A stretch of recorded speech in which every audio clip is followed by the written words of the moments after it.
What's up, everybody? Everybody's checking in. Rave, checking in. All right, if everybody can hear me, please just give a thumbs up. You know, I put these AirPods in. They're I just do them for the broadcast, but they tend to sometimes go in and out. I'm not used to them. Happy Monday. Tammy's here. I see Tammy's here. Billions, Millions. The Beauty Shark Ginger's here. Maury. Devin, let me pin this. This is Power Shift Your Week.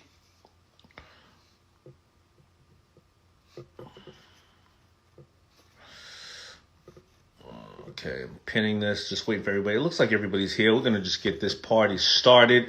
All right, so you know, as you know, it's Power Shift Your Week. Every week on Monday, I share with people all the amazing things that I am learning and using to grow and using towards my business and my life.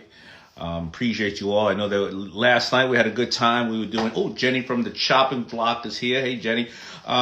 We had a really great night on Clubhouse last night. If you are on Clubhouse, check out my room on my club on Clubhouse, excuse me. It's called If You Want to Be Rich, Think Like This. And it's us discussing all the things that you may not hear about on Shark Tank, but that add to wealth and riches in your life that may not necessarily be always about money. Tonight we're going to be on there at 7 p.m. or 7:15 p.m. Eastern, where I will be welcoming Miss Barbara Corcoran to Clubhouse, and we will be doing a great interview where you will be able to hear so much of Barbara's story, and you can learn so much from this brilliant woman. All right, so let's see. All right, so I'm going to just jump right in really quick, and then we're going to take a couple of people. So start pinging if you want to hop on with me, have a great question or any kind of question and or a suggestion on what you're doing these days to make you more proficient and things that we can all learn from. All right, so here we go. Did you know? According to 2019 State of Commerce report released by Shopify, social media drives discovery of brands and products, but it's not where most shoppers actually buy. So that means that your tweets or your Instagrams or a lot of things that you're posting on Facebook initially, it drives the discovery and people go, wait a minute, I like this. I want to check it out. But it's not actually where they buy the first time. All right. So, and I'm going to break that down to you. Think of this. Think of your customers doing their due diligence, that they're checking out your social media pages to basically see what complaints are out there about you, what praises and testimonies are out there about you. And then they're going to decide if they further want to go to your website and convert a sale or Shopify page, things of that nature. And when they get over to the site, well, is your site looking like your social media? Or your posts tied back to the way that your site looks. Because a lot of times, as we all know, because there's a lot of tricky things out there, you put in the name wrong, you go, am I at the right site? Am I watching the right thing? So that's extremely important to make sure you have that continuity. And I'll give you an example on, it's not exactly how this went, but back in the days before there was social media, but there still was the internet, like right around 2003, 2004, we had all these great pieces of Fugu product and all these great videos, and it looked beautiful. But what we didn't do was we didn't invest in great photography for the websites. And at that time, you couldn't go and take a video and put it on a website because, of course, the artist or the label would say, what are you doing? You're using my company as, this music and all this other stuff when, you can't do that. So what did we do? We used to design in flats. It wasn't even like how this picture seemed very three-dimensional. You would see the shirt that was made with the Fubu one in a flat. So people would go and see all these beautiful ads we put out and all this great music video, and they would go and see this little flat that looked like it was a Flat Stanley or whatever you call that little character, whatever it is, and they wouldn't convert the sale because they would look at it and say, what is this crap? But we didn't think about it, and the internet was so new to us selling online that only years later we would realize that after other people started putting out really great product on their stuff, that we had made a big mistake. It wasn't converting. So these are the things that you can definitely learn from, and make sure that you apply this to your to your site, making sure that your social media converts. So here's going to be my challenge for you. I want you to ask 3 people to review your social media pages and then your website, specifically asking them if, number 1, your social media adequately shows your product or services, because sometimes it does not, believe it or not. And number 2, if your website resembles your social media enough that if a prospective buyer saw your Instagram post and then checked out your website, would they immediately know that it was the correct site? Just ask 3 separate people and be ready to be very open to their, to their comments. Make sure there are also people that most likely shop a lot, because these people, already are in tune with when they are seeing ads and seeing sites.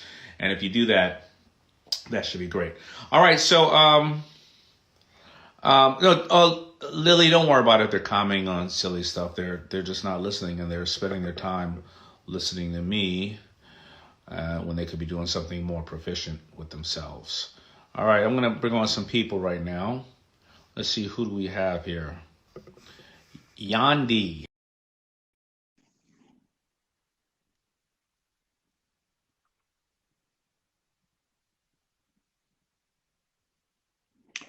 Yandi, waiting for Yandi. What's happening? How you doing, brother? I am well. How are you? I'm great. All Thanks. right. Where are you? I'm in Orange, New Jersey. Where? Orange, New Jersey. Okay, Orange, New Jersey. Yes. All right. What's happening, mister? You got a question? Yes. You're financially independent, right? I think so. Yeah. That's a goal of mine, and I just want to know, like, what's some advice for you on, like, how to get that in my life? Ooh. Great question. Very general question. I don't know what you're doing. Are you working right now? Are you saving? Are you working? Are you creating a business? What are you doing to get that? Because and what is financially independent to you? You know, some people can live off of $40,000 a year. Some people need, $4 million a year. So those are a couple of questions you're going to have to ask yourself. Right. So right now I'm doing construction. Uh, Me and my dad has a construction company, so I'm running that with him, and I'm saving, uh, paying the bills that I have, the car bills. Still with my parent, my mom. I'm living with my mom right now, um, and going. That's really where I'm at right now. Uh, I have I have some debt that I have to handle, and then yeah, that's Cool. So the first thing you want to do is reduce the debt, right? Because the debt is you're paying for somebody else's expenses, right? And most likely, if it's credit cards, it can be anywhere from 18% up to how much you're paying. So if you think about that, every $100 you owe, you're paying somebody $118 or $120, right? And that debt is compounding. So that's the first thing, because before anybody goes out and says, let me open up a business or run a business or do anything else like that, well, if you run a business, you'd be lucky if you made 20% net on your business, meaning, let's say you sold $100 worth of stuff, and after you pay for the product, the advertising, the services, the warehousing or the lights and the staff and the insurance, you most likely will make maybe 20%. That would be great, right?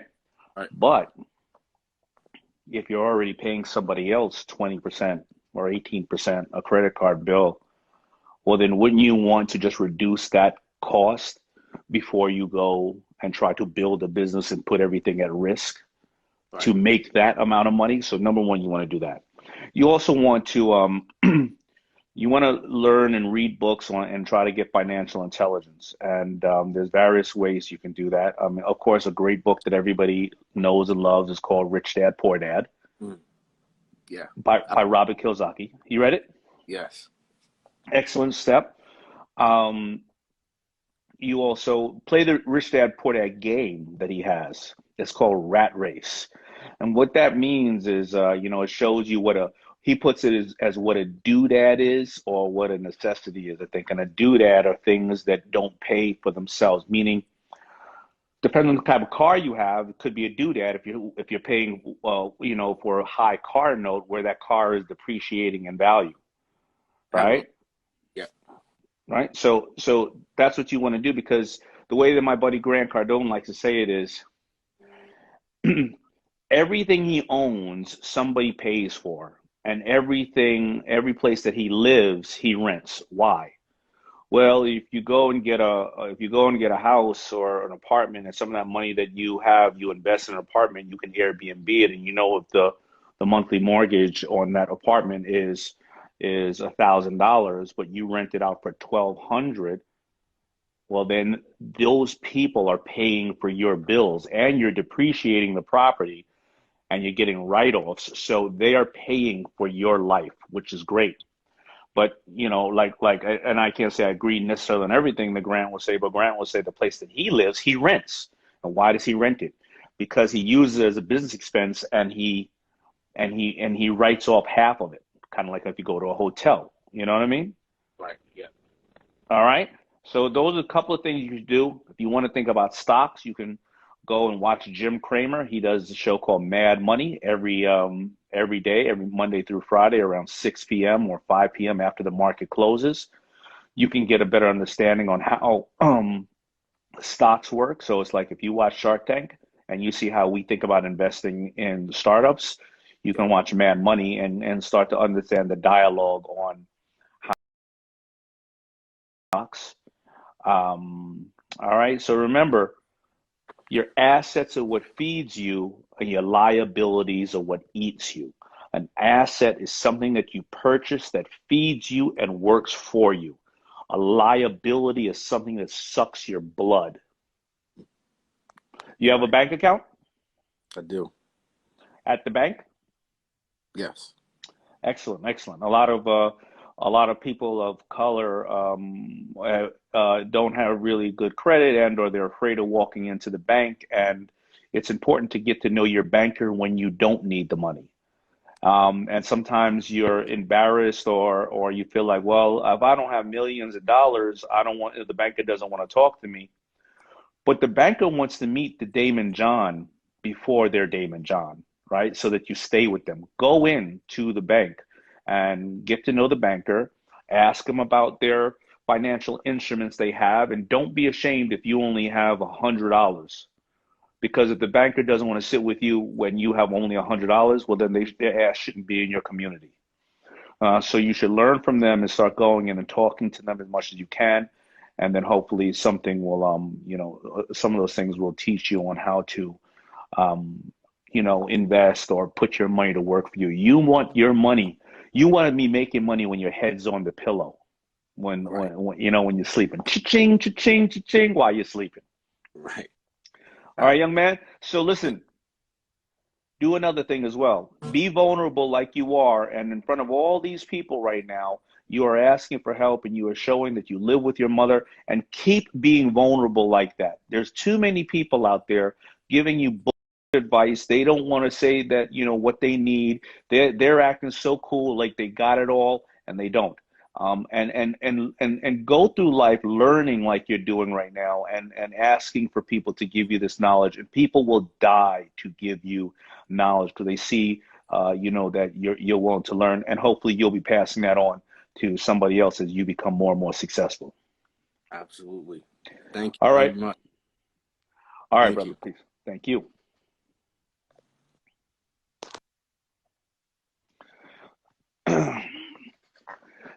If only our kids felt that way to ask us as parents or ask other people that they respect. If only our kids would do that, and they would be in a much smarter place. But a lot of times, we unfortunately have this ego in front of us, which is, listen, I had it too, and sometimes my worst mistakes is when I couldn't get out of my own way. And later on, I said to myself, what the hell happened to me? Why didn't I just ask somebody?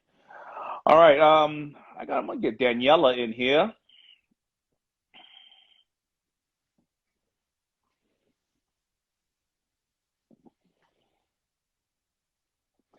Thank you, Got connected. Frobees. How you doing? Hello? Hi. Hi, how are you? I'm good. I'm good. What's happening? You Daniela? Yes, I'm Daniela. All right, great. So do you have a question? Where are you? I'm actually in France. I'm working remotely. Oh, that's so nice. France, working remotely. That's Yes, that just sounds baller. it's okay. We have a curfew. Oh, you do? All right. Yes. So, you got a question, a comment? Yes.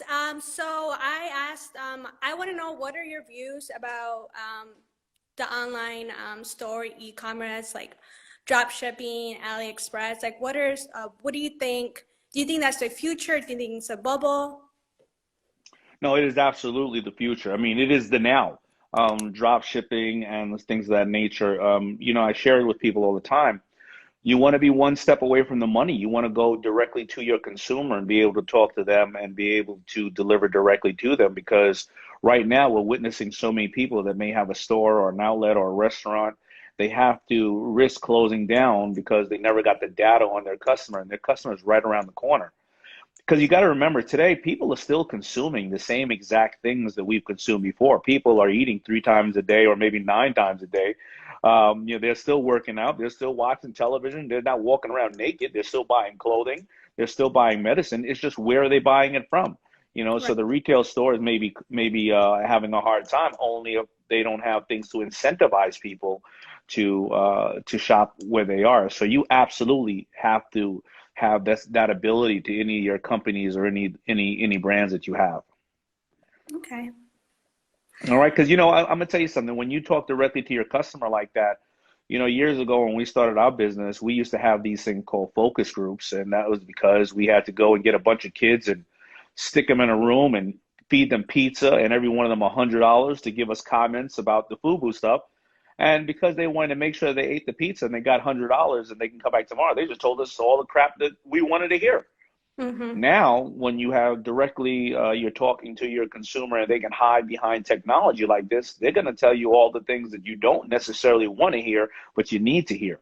And that's extremely important on why you should be able to touch your consumer directly. Okay. Good. All Got right. it. That's All right. that's all. All right. Well, thank you. How do you say stay well in French? Oh, stay well. Actually, I don't speak French. I speak Spanish. How could you be in France without knowing, in Paris without knowing a little French? Oh, I get around with Spanish, Okay. and so Well, good. that's all. I barely know English, so you're good. All right. Well, thank you Later. so much. My pleasure. Bye. All right. Working virtually from France. That just sounds nice. All right. Let's see who else we have here. Let's get some good questions here. Yanni, I know you would have been able to um, say it. Let's see. Wavy Lex.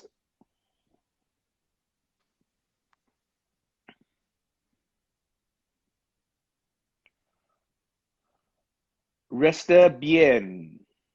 Resta bien. I like that. I like that. All right, we are waiting for Wavy Lex. 300C Money, I see you. Swag Master Drake, I see you. Tune_17. Annie Chopra, I see. Okay, Wavy Lex is taking too long. I'm going to hang out for a little bit longer. I just do not want to keep everybody waiting. All right, let's see. Okay, well, how do I cancel Wavy Lex? Because maybe she's having some all right, maybe she's having some bad connection. Let's see who else we got here. Waiting for now I can't get to anybody else at the moment. Come on, come on, come on. Oh, All right. She's unable to join. All right. View request. Here goes some more. Go live with CL Care. It looks like it says. Let me see. Ciela Cares 808, I believe. That's the name. Shoop 77. What's happening? How do I get to ask in person? Deborah. Let's see who else is on here. When should someone stop trying? I like that question. I don't know why I'm not connecting with people right now. Dave. Remember tonight, if you're on Clubhouse, 7:15 with me and Barbara Corcoran. Oh, by the way, here's who I'm going to have while we're waiting for Ciela Cares 808. Here's who I have tomorrow on. I have my mentor, Jay Abraham, but I also have Mindy, the casting, the person who cast everybody for Shark Tank. She will be on here tomorrow with me at 1 o'clock, and she will be sharing with you how to get on to Shark, or excuse me, submit to be on Shark Tank for season 13. We are starting now to look for people for season 13. Let's see who else we have here. So if you want to put your hat in the bucket for season 13, I'm going to be learning from her because I really don't know the details on how they get people on Shark Tank. So be on here and have your pitch ready. Maybe we'll even take some pitches. Maybe one day I'll actually do that, a special one with her, and take some pitches. Well, you know what? I can't take the pitches necessarily because then I can't know of the person, because then you get disqualified. So I can't interview her. I'm trying to bring people on. I'm sorry. I'm trying to bring on BBA_organic right now. And let me see. Somebody said, please get me on. They said, please get me on. That was on Shark Tank. Somebody said, how can you get an invite to Clubhouse? I really don't know. Honestly, they give them out randomly, Clubhouse. Just hit up people, and I guess because also if you the people that you suggest on Clubhouse, if they become like bad people and start saying crazy things because you recommended them, you can get striked from Clubhouse. I am sorry. I keep trying to bring people on, and grown dating talk. Who is that? Let's see. Grown dating talk. I want to find out about people dating these days. How easy is it, or how difficult is it? Let's see if we can get grown dating talk on here. Come on, come on. Grown dating talk. How many of you are out there are single right now and you are trying to date during a pandemic? I'm really interested in that answer right there. I'm going to bring that up to Barbara tonight. Okay, Hey. you pulling me up here today. Huh? Hey, I said you really pulled me up here today. I didn't expect to get pulled on panel. It's all good. How you doing? I'm doing good, and you? I'm definitely doing good, and you? I am blessed. I'm here with you, and I'm here with a lot of amazing people. And your branding, you brand yourself just the right way. Boom, grown dating talk. It is simple as that. And I'm trying to increase the followers. You are increasing the interaction followers up there. You know, so Grown Dating Talk, that's my baby. I actually just started it this past October. It was an idea that came up in August after a failed engagement. So I thought back on all of my relationship experience over time, and I think like a lot of times people, when they have a lot of failed relationships or things don't work out, they become bitter. And I said, that's not the answer. I noticed that a lot of the issues that went on have to do with communication and lack of openness between the genders. So sometimes men come to the table and they're healed and not broken or wounded, and they can communicate effectively, but they have a partner who can't communicate effectively, or vice versa with women.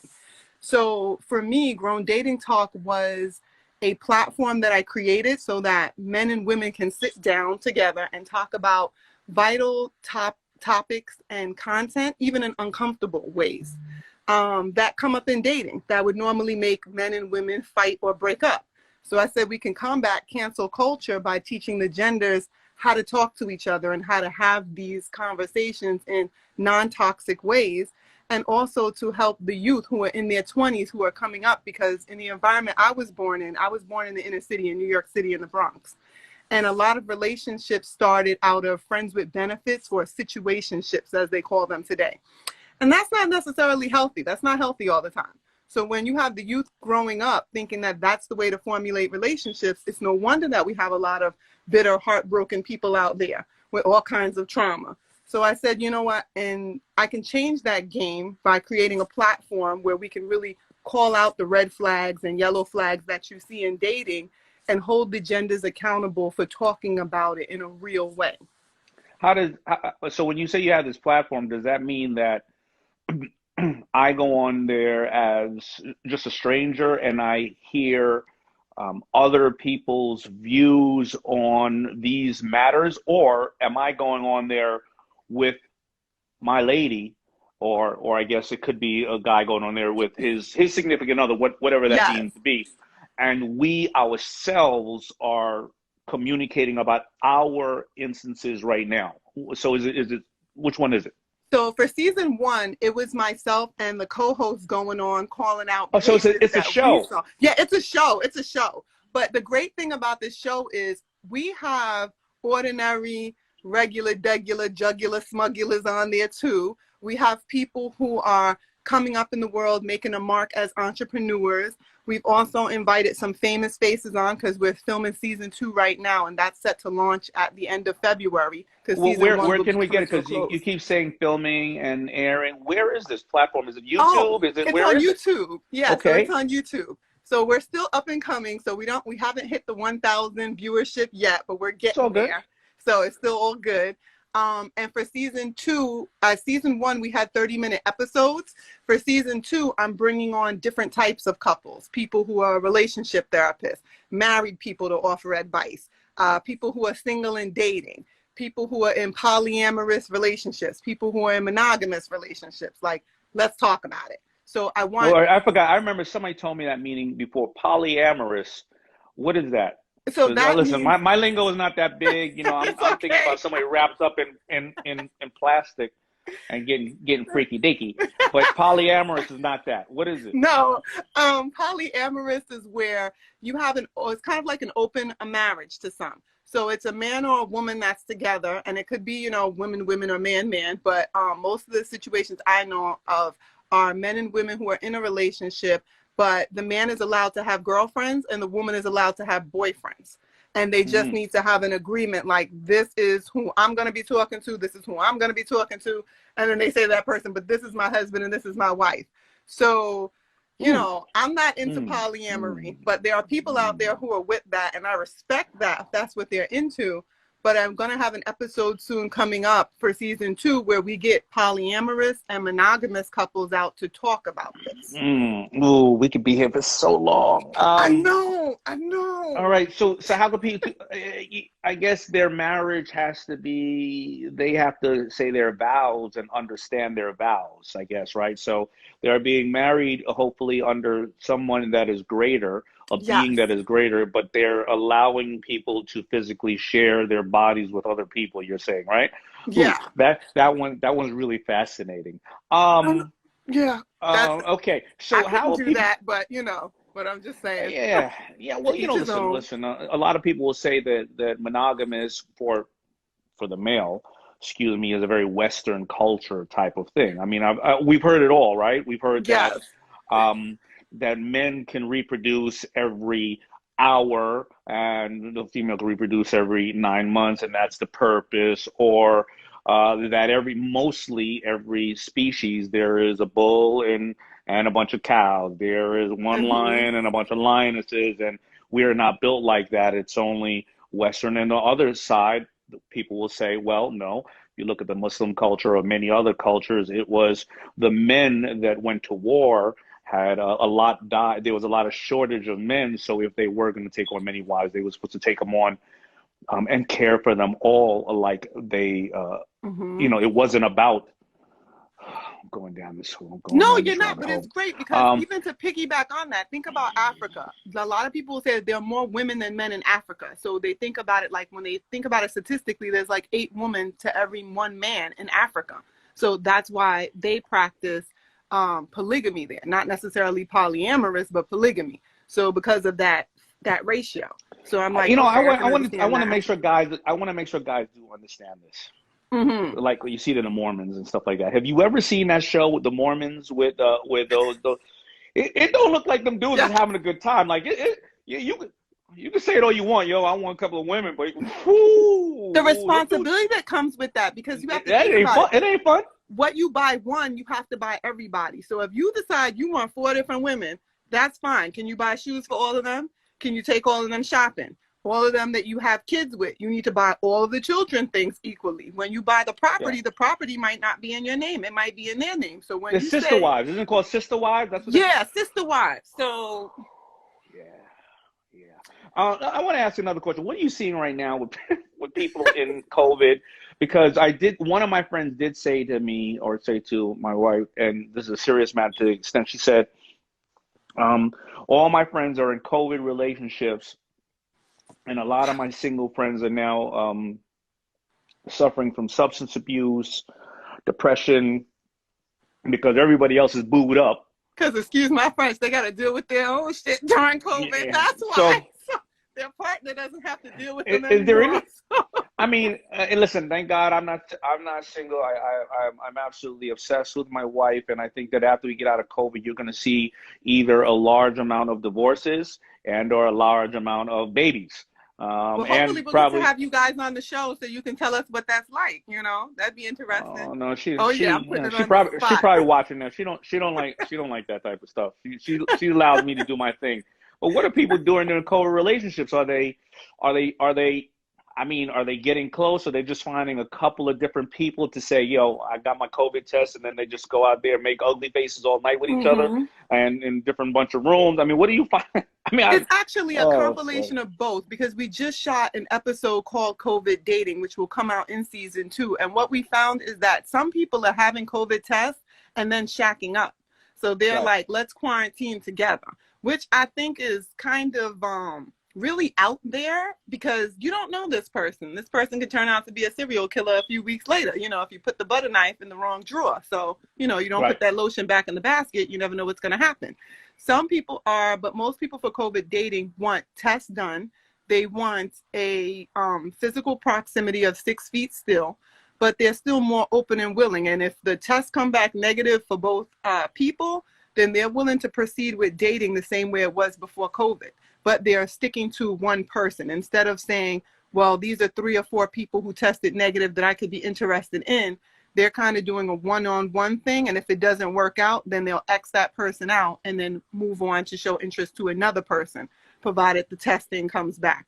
So I kind of think they're treating COVID dating kind of like HIV testing before you get a tattoo. Good. I got 2 more questions for you. I'm fascinated with this conversation. Okay. Do you think, from a male's perspective, because I'm going to get to the female stuff as well, do you think from a young man, because you were talking about young men and women, and you were saying friends with benefits was not, you weren't saying it was wrong, but you said, what were you explaining about friends with benefits, why that may not necessarily be good? Maybe I put words in your mouth. I wasn't certain. No, so what I was saying is, when it comes to the friends with benefits idea, that's not a good way to start a relationship out, because when it's friends with benefits, it's purely lust focused. So what happens is this person has some things in common with you, but you're really getting together at the time when you need to scratch itches, so to say. And then you have these 2 people that are using their bodies to kind of, my term, nicest way, jerk each other off. And I'm like, okay, so you're using a person in the place of, of XXX, XXX website, But once the lust dies down, what happens? There's no interest. So now I got with this guy out of a friends with benefits situation. But now if I want to talk about MLK, if I want to talk about the price of rice in China, if I want to know why is the stock market impacted by the presidential candidacy and things like that, this man can't engage me on that. You can engage me after 9 o'clock, but you can't engage my mind between 12 in the afternoon and 4 in the afternoon. And that is a problem. So I feel that when it comes to the friends with benefits portion, people have to be really careful for that. Because if you're going to do a friends with benefits, and this is just me, that might be, I would probably limit that to me being a very busy person who is high value, and I have a lot of projects, I have a lot of traveling, there's so much going on in my schedule that I have to make an arrangement with somebody whom I happen to have a lot of things in common with, and we don't have a lot of time. So maybe that's how we get down, and it could progress to a relationship. But the way people are normalizing this stuff out here nowadays, that's not a good thing. It's not leading to any relationships. It's leading to more drama and more broken people trying to take their addict baggage into the next relationship, if that answers it. You know, I mean, I guess you could look at it that way. I look at it as what is the basic need, and again, this is going to be a women from Venus, men from Mars type of stuff. Because I look at it like I don't want to even know how good your conversation is if that stanky ain't right. You know what I'm saying? So I mean, like, I don't know. You know, I look at when I was dating, not prior to my first wife, I looked at. And all the women that I tend to have become real serious about, I looked at it as I was dating. I was always open the fact that I was dating. Yes. And because so what used to happen is if I was dating and a woman would say to me, you know, I wouldn't ask if she's dating or not. I would say, I'm dating. And then after a couple of months or whatever the case is, and she would say, or hear or think that I was with somebody else, and she'd go, oh, listen, I ain't know we got an open relationship. Or I'd be like, I told you I was dating, just because I didn't come back and go, listen, you should see what I had last night. Just because I didn't share that with you out of respect. You know, but I did find that my relationship got more serious as I had, of course, a physical relationship with a woman, but then I also noticed that when I wanted to laugh, I called this person. When I wanted to cry, I called this person. When I wanted to do other stuff, I called this person. And that person became more of, okay, I know we already got the physical stuff out of the way that was very compatible. But man, I like you so much more. And those became my real relationships. Those became the most valuable relationships I had. The ones that I had this expectation because they were smart, because they were funny, or because they were hardworking people. My anticipation of the relationship was here, and as reality set in, it declined. Like that. Yeah, it went down. But do you think, and I want to ask you a counter question on this one, do you think that could be the fact that for men, showing love is like a physical thing? When you grow up, mom gives you food physically. She gives you these clothes that you like. She gives you these hugs and kisses. So love is shown in a physical way. Whereas when girls grow up, love is shown a little bit differently. It's shown in the rigid expectations that are put in. Carry yourself this way, dress this way, do this, do that, talk like this. Don't be like that, offer these things to people. So it makes me wonder sometimes if that difference is the physical versus the non-physical between the genders, because women care about attention and affection. That's our love language. Men's love language That's true, is, but did you give me that nanny? And are you bringing peace to this environment so I can go out and conquer the world without stress on my head? But I could be wrong. Spot on, and I cannot tell you what a woman deems as love, but I can tell you what a man does, and we are physical beings, and we're lured physically. You see, you know, when a woman wakes up, you know, she puts on the makeup, puts on the beautiful, tight, alluring things, and or the hair is alluring, whatever it is. And then you get mad at us when we go, wow, I really want to have sex with that person. And, you get mad at us when we do that. You know, guys, we get up, we look in the mirror. Every time I've looked in the mirror, I've looked like Denzel Washington or Tyson Beckford, and I just go outside like whatever, like belly hanging all out, not giving a shit. But the women, you know, batting their eyes or making themselves really beautiful. So when you look beautiful like that, what are we supposed to say? I can't wait to have a conversation with you. We're like, yo, I want to hump you. You know, and why not? And listen, I sold clothing, right? And I know that a woman will never buy a pair of jeans unless her hiney looks amazing in it. I ain't never look at my damn hiney in my jeans. I ain't never look at my hiney in my jeans.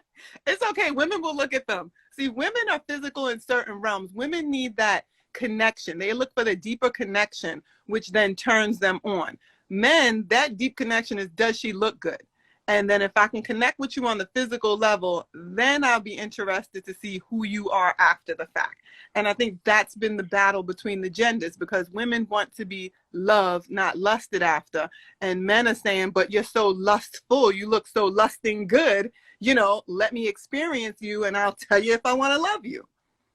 Well, I got one other area with social media. Is it that young men are too desensitized due to overabundance of available porn, Yes. social media, Instagrams, and all that stuff? So are they growing up not understanding how to respect the woman? Because I got 3 little girls, which, you know, obviously it's a big concern of mine. And are the women obviously accepting making it this hard and to dropping standards? Yeah, because, you know, if you are a young woman or a mature woman, and if every time you notice that you're into somebody, but yet they're always on Instagram or something else looking at people oiled up and all kinds of stuff like that, but you refuse to drop your standards, but you're realizing that this is where the person's eyes are going. Like, how do you find a mate? How do you find somebody of value with that? Or do you say, don't worry about all that. Trust me, we get to that point in our relationship, you're going to see all that, and it's going to be just for you, not for the people on social media. How do women compete in such a crazy time? I think that it has to do with boundaries and standards, in all honesty. Because one thing I'll say, and I'm not tooting my own horn, but I'm about to be 40 years old in the next, 7 days? And I carry myself with a lot of pride and self-respect. So I'm not afraid, and I know other women, and I advocate for women to not be afraid. It's not cancel culture. It's called not settling for the nonsense anymore, because women need to recognize that we are a part of the problem as to why we're dealing with a lot of the things that we're dealing with in the male gender today. It's not just their fault. This got accepted from somewhere. When daddy was a Rolling Stone back in the day, mamas was letting him lay his hat wherever he wanted to. He let them park that Cadillac wherever he wanted to. Before we had social media, daddy couldn't find other women to go and look at their booties and different things like that, because that wasn't happening on AOL. You weren't having that in the chat rooms and stuff. But now that we have social media and technology being so prevalent, you have these issues. What I do is I'm not scared to walk away. I'm not scared to put a little distance, because at the end of the day, when you're coming home to me as a man, I can be 23 different women throughout the year.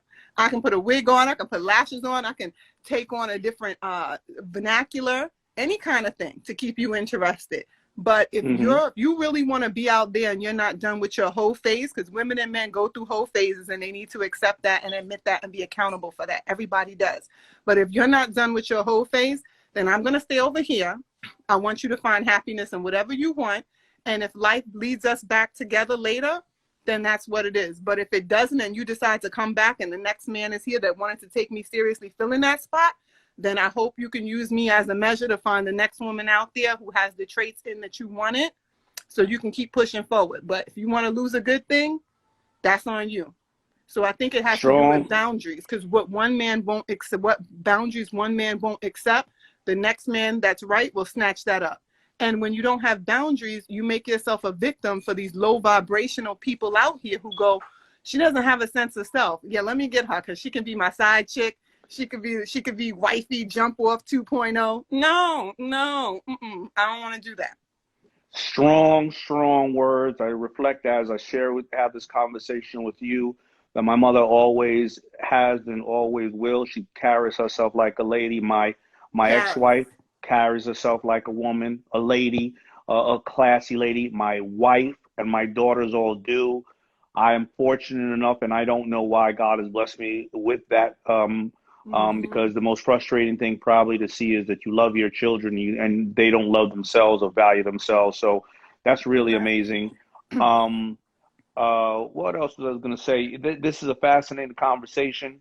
It really is amazing. And I think you said it spot on. You know, like my buddy Champ would say, you know, when he was dating, he'd be like, some of the women were younger. He'd be like, man, I'm getting filled up off all this junk food. I'm like, what do you mean junk food? He's like, Yes. that was a quick snack. I got a belly filled full of gummy bears. I need some soul food around here.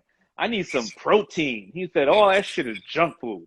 So Exactly. don't be junk food. You can be junk food if you want. You can always have a snack here and there. But unless you want to be junk food and you getting through your what you call your whole phase, Yep, your don't whole be face. don't be junk food. Don't be somebody's junk food, and That's right. don't get full off of junk food. You can't have Cheetos for dinner. Thank you. You know. I'm a filet mignon. I'm a porterhouse steak, and I have to be cooked the right way. So you want to enjoy this filet mignon, you want to enjoy this porterhouse steak, then you come to the right restaurant, or you pick up the meat and you season it well. That's exactly what you got to do. But you're not going to walk into McDonald's and find me. You're not going to walk into Popeyes and find me, and I'm fine with that. Excellent. So where can we find the show? Your name, because I don't have it on here now.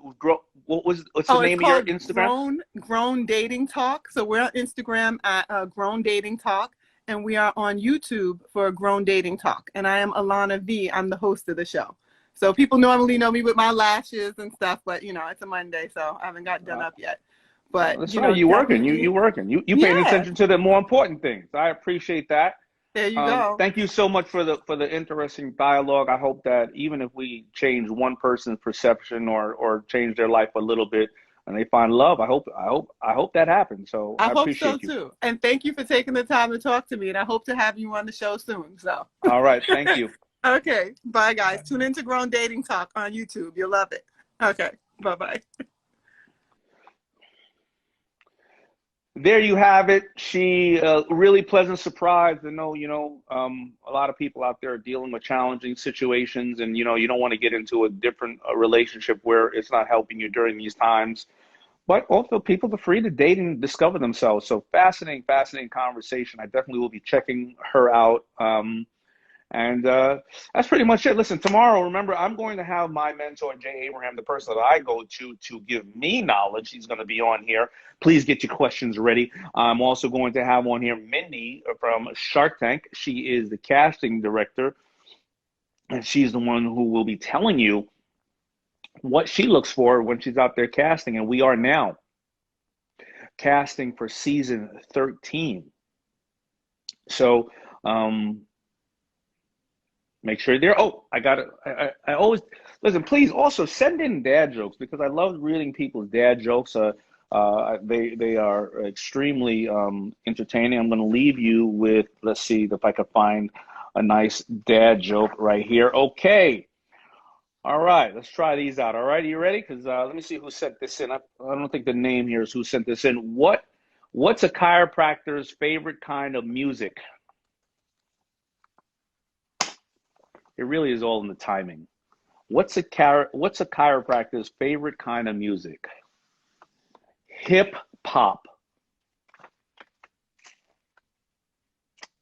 You know what? I'm gonna laugh at that one a little bit later. I know I am. All right.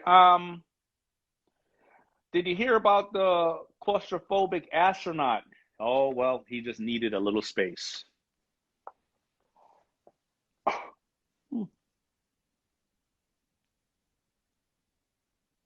All right, everybody. Thank you so much. I will see you tomorrow. Peace. If you want another awesome video in our Black Excellence series, check out the video right there next to me. I think you'll enjoy it. Continue to believe, and I'll see you there.